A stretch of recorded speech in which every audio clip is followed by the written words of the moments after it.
Hey guys, welcome back to the channel. It's awesome that you're tuning in. So in this video we are going to take a close look at the Powkiddy, the RGB10S model. Yeah, they're back with a new edition. I must say that Anbenic wasn't a company that releases a lot of handhelds, but basically Powkiddy, in my opinion, tops it off with these devices. But hey guys, it's awesome that you're tuning in. So in this video I want to take a close look at this new model. And I must say, like, Powkiddy is basically like going all crazy when it comes to releasing new devices. This thing came, in my opinion, out of nothing. And if there was a jungle not big enough, they're like keep releasing new devices. And I just want to give you my, let's say, quick opinion about this device and how it feels and how it plays. So it's more slim, that is a fact. But the question remains, is it more comfortable for you to play? And maybe you already ordered, let's say, a handheld from Powkiddy. And you're more like, okay, I just got my Max 2 and I'm super excited about it. But should I like get a slimmer model? Take consideration, when it comes to Powkiddy, they also like do relabeling and they're releasing too many handhelds in my opinion. But when it comes to this device, it is nothing like a big of an upgrade. It's more like something of a shell they replaced and the way how this thing basically looks and feels. So to begin with, we're going to get the shoulder buttons at top. We're going to get two versions. We're going to get more like the trigger look-alike, and then we're going to get the one with the micro switches beneath. We're going to get the ABXY, like the tiny buttons. I must say, like, not the biggest fan, but they're big enough for my fingers. They look and feel a little bit wiggly. They have like the old school long travel membrane buttons. Then we're going to get the D-pad. The D-pad is what's small, like your typical handheld. They only put it in the corner. I'm not a big fan of it. I want to have it like a laptop because I was planning to play it like that. The analog stick is even like the one like with the Nintendo Switch. I want to say it's exactly the same one, but it comes close, even with the click. And this thing is absolutely amazing. I'm happy they're using these. Then we're going to get two clickies buttons over here and the select to start, all micro switches. And at the back we're not going to get a lot, and the same goes to the left, the right and the bottom. At the top we're going to get ourselves the Wi-Fi on and off switch. We're going to get two Type-C connections, one is for like charging. We're going to get like a headphone jack out. The TF card or the CF card is in here. Depending what kind of model, this version came with the unique card. Nowadays they are using the game system card, not even a brand like SanDisk. And then we're going to get the reset button and the on and off switch. They also give you like a Type-C cable, but there is no power adapter for charging. So take consideration, if you need a power adapter, you need to buy it separately. Recommend getting like a very good one and good quality one, because otherwise loading will take forever. And of course you can use your telephone one, but most of the time maybe the amp are not enough. So that's something you need to take consideration when you're ordering another one. It's like a toilet paper manual this time. You're not going to get a lot of information, some quick instruction how everything works. Because if you're looking at the handheld itself, there is no volume control. I find it a little bit of a bummer, like having key combinations. It's not a big of a deal, but the thing like more physical scrolling wheel, I more prefer like that part of a handheld because I use it a lot. And the reason why with an RGB10S, like sometimes we're having like multiple emulators, we do have some differences in sound levels, and that I find it very convenient just to quickly like scroll it up and down to adjust the volume. Okay, so this handheld came with Anbenic pre-installed. Take consideration, like if you want to have yourself a different operating system, I would not be surprised they will release new ones for this and give it even like a boost, but just want to show it out of the box as is, what you're going to get, so you know what to expect. So configuration is not needed so far I know, like if you slap a game in it, and yeah, take consideration, you need to have some knowledge of Anbenic in the future of course. But I must say, like, normally when you drop in a file, it will work just fine. But okay, while you're looking at the things we can play, here you can see like we have a lot of different systems nowadays. And depending of course what kind of device you're buying, but most of these Powkiddy that runs on Anbenic, we do have like a lot of support. But when you're looking at, let's say, the limitation, we will have like PlayStation Portable that is basically like pushing this device to the limit.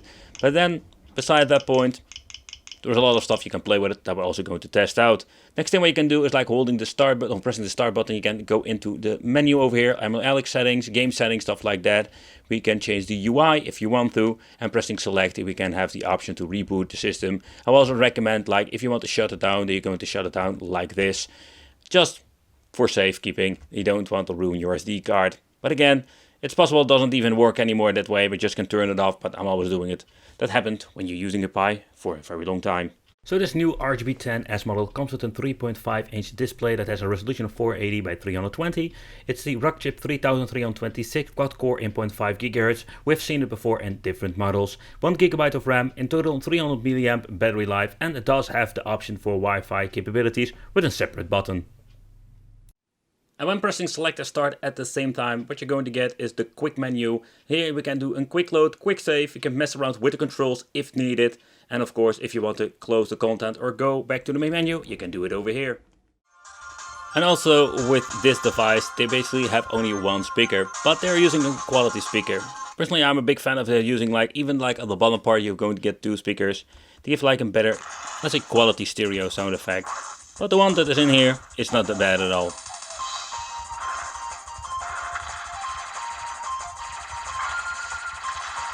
Both D-pad and the analog stick can be used.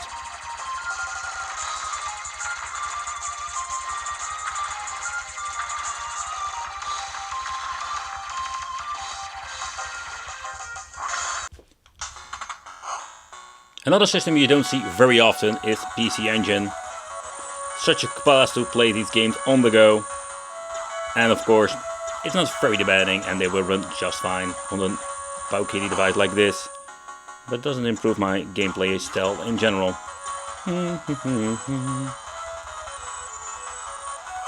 Oh, I'm missing my turbo buttons now, absolutely. Oh. Alright, next up, let's play some Dreamcast. Here you can see with this configuration that is added to this MEL, it will not run perfectly. So it needs to have or frame skip, or we need to do some more tinkering with some better firmware. It's such a bummer, they are giving you the option with a kind of firmware, but the firmware they're giving us is not perfect. Absolutely not.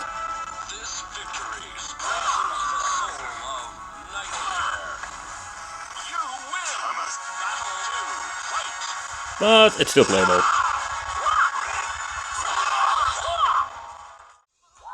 Alright, so next up let's play Sega Naomi. Such a great way to try to see how the D-pad responds on this device. The analog stick plays amazing, but I mean if you want to play some certain games you need to have a good D-pad. And sometimes if the D-pad has a very nice touch, after I'm going to play with some fighting games I've noticed it plays like crap. You can hear some stutters here and there. Oof. Yeah, they did. In my opinion, they nailed it. They nailed it with the D-pad. That was more like a personal handicap, but...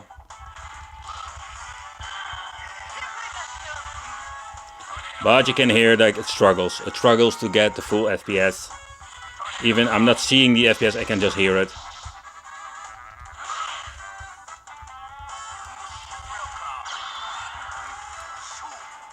But it's still playable. But here you can see already they didn't configure everything correctly because my analog stick is not even working. But okay guys, so next up PlayStation 1. It's a system that I know almost runs perfectly. Even if it's not configured correctly, this is a system that the Powkiddy have no problem whatsoever with. You can see mostly when they transform you can see hiccups when the CPU or the device itself is not configured correctly or not powerful enough. But there is no problem whatsoever with this game Bloody Roar 2. So if you're a big fan of PlayStation, I think you will have an absolutely amazing handheld with this. Alright, so let's take a close look at some PlayStation Portable. And I just wanted to try out this basic game, because I know if this game has some issues, running a too old emulator, you will see some weird stuff going on. So far so good. Let's crank up the volume.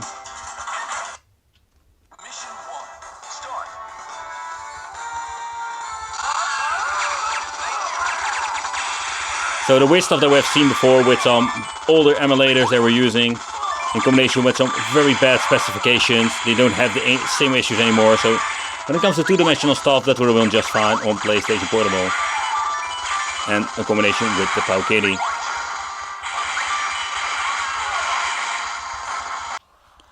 But I wanted to just give you a quick demo of a three-dimensional game. It's quite impressive how far these Chinese handheld have come. But you can see when you go into the three-dimensional stuff, God of War for example, this will not run perfectly. You will hear a lot of slowdowns. But what it can do is quite impressive. But of course this is not like it should be. You can see you can mess around with it. You can go into the settings. So pressing the left trigger button, kind of weird way if you ask me. This is running on backend OpenGL.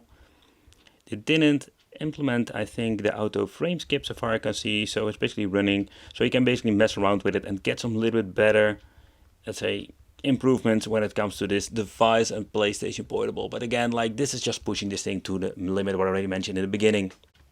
Okay guys, so let's do a quick teardown. I just wanted to see what is the inside. So when you're looking at these devices, like with Powkiddy, it doesn't even matter if you're already owning, I think, a Max 2 or something like that, and you don't mind like the form factor. I think, in my opinion, there's nothing, let's say, really important to like upgrade to another device. And I think I didn't shut it out. I did. I almost know for sure that I should shut it down, the freaking thing. Alright, so shutdown system. Yes, I already told you before.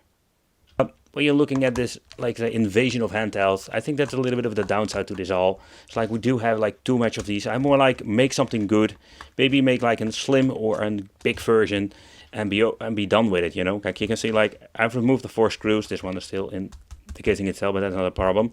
But you can see like using the clicking mechanism in combination with the screws to getting it in place. So let's get myself a pry tool. Let's see if I can open it up. That can be a couple of them. Different sizes, and see if I can find a tiny gap where I can start prying and just trying to open it up. So funny thing is, I found a gap over here, so where we can basically try to pry it open. Always be very gentle. Most time when you're having a part of it opened, you can just basically like open it up like this. Okay, so let's take a close look in the inside. Okay, so the first thing that we're going to take a close look at the battery itself, and indeed they're using a 3000 milliamp. And what I also like about this thing is, and I mean it like seriously, like what I like about it is that we can basically replace it fairly easy. So if you have like a broken battery, you can just swap it out. I think you need to find the number over here, maybe on AliExpress or your local shop you can find a replacement. So let's take a close look at the main board over here. Here we're going to get the all famous rock chip. This is the rock chip 3326. So that's basically the one. The RAM chips are over here. So when you're looking at the specifications and the previous models, there was nothing much they changed out in my opinion. The speaker can be changed, but that's it. Like the form factor is very tiny, so that is pretty cool. But do you know what is quite interesting? And that is basically like what it says over here. Okay, so when you're looking at this here, it says like the Q90 Pro version 1 from 2019. So they just released this model, but somehow they are like basically reusing the PCB and just giving it a different name, or this may be the original manufacturer, but it's like a lot of couple of years old when I'm making this video. I just want to implement a quick, let's say, showdown of the 3 models of Powkiddy. So basically what I understand of, they are using the same specifications, but what is the most important thing is like the form factor. Like slimming it down, oh absolutely. When you're looking at this model, you can see like they slimmed it absolutely down. And also when it comes to the first model they've released, this thing is very tiny. It's quite interesting to see. But if you're searching for a handheld that is slimmed down and still has a lot to offer, I think this device is an absolutely good choice. But the downside, I think, is like I personally have like a bigger handheld. It's more comfortable to play. And the same goes for the shoulder buttons. Basically, like the way they configured this, it's for me easier to reach. And also the D-pad is in a way better position, but it is more like a personal preference. Another thing is like when you're looking at the D-pad of this first model, you feel that this is more short traveled than the new model. This thing feels way better, but also like it's more sturdy, but again, like a personal thing. Then we're having like the latest model, and the latest model, they even improved the shell itself to give it more comfort, and that was what I really pleased about. But then again, like they changed out the button configuration at the top. I must say, like I don't really hate it that they're using the shoulder button. So when it comes to the form factor, it's not a big of a deal. But they basically they just went with the same button configuration. It's quite nice, but when you're having like a tinier handheld, I think it's, let's say, less like comfortable to press the shoulder button. So that are like the things you need to take consideration when you're looking at the older and the newer models. But okay guys, so this is the Powkiddy RGB10, the Slim Edition, and absolutely they made it slim, like when you're looking at the previous models. Is it a big improvement? I don't know, to be honest. I really love the new Max 2 because it's more, let's say it's quite big compared with this one. But in overall, like I find it more comfortable to play. Also with a form factor, I find it just amazing how they can crank everything in like in a little case like this. Amazing D-pad, nice analog stick. Do like the buttons, they're like trouble, but I don't find it like a negative thing. And overall, yeah, let me know in the comments, what do you think of this new model? Like if you're new to the market and you're thinking, hey, I want to pick something up and this form factor looks very appealing to me, I can understand if you pick something like this up. But if you're already owning a couple of handhelds, yeah, then it's more like not really an upgrade. It's a different shell and that's it. Thanks for watching, consider subscribing, hit that little bell, become the Weekend family, and I will see you in the next video.